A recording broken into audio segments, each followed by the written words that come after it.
Good evening, everybody. My name is Jessica Talbot, and I'm here to talk a little about my father, to share some memories. We have heard some great people speaking tonight on the 10th anniversary of his death. His agent, movie directors, film critics, and many others worked in the movie business with him and recognized what a fantastic talent he was. My mother will be speaking shortly, and I hope between us we can give you some flavor of what he was like, not on the stage or in front of a camera, but as a father, a husband, a family man, because that is what we most remember about him. My father didn't win any Oscars for being a father, but for me, it was his greatest achievement. My first memory of my father, when I was no more than 3 or 4 years old, was when he took me out onto the Pacific in his beloved yacht. It is something that he would do quite often, especially during the warmer months, when his filming schedule allowed it.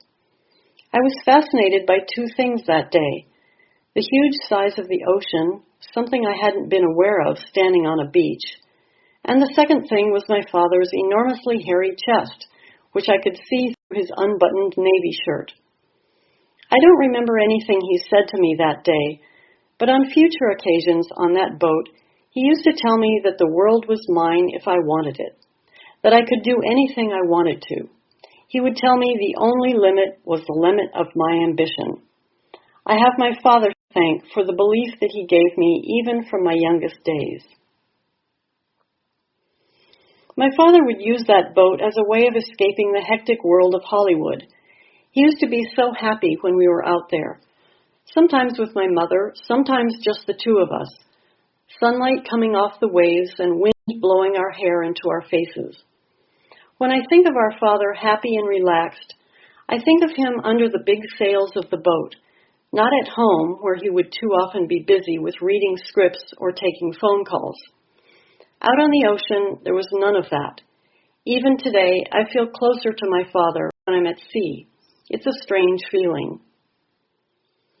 Another great love of my father, which very few people know about, was his painting. Next year, we hope we'll be able to publish a book of his best pictures.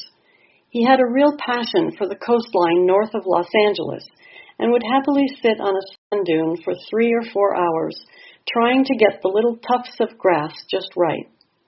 To me, it seemed frustrating, but I know he used to enjoy that. It was his land boat, and he was very good at it, as he was with everything he tried, of course. I remember once, I was maybe 5 or 6 years old, he told me, "Listen, Jessica, we have to wait for the light." I couldn't understand that because it was light, it wasn't dark. And then suddenly the sun came from behind the clouds, and my father smiled. That smile millions fell in love with up on the screen.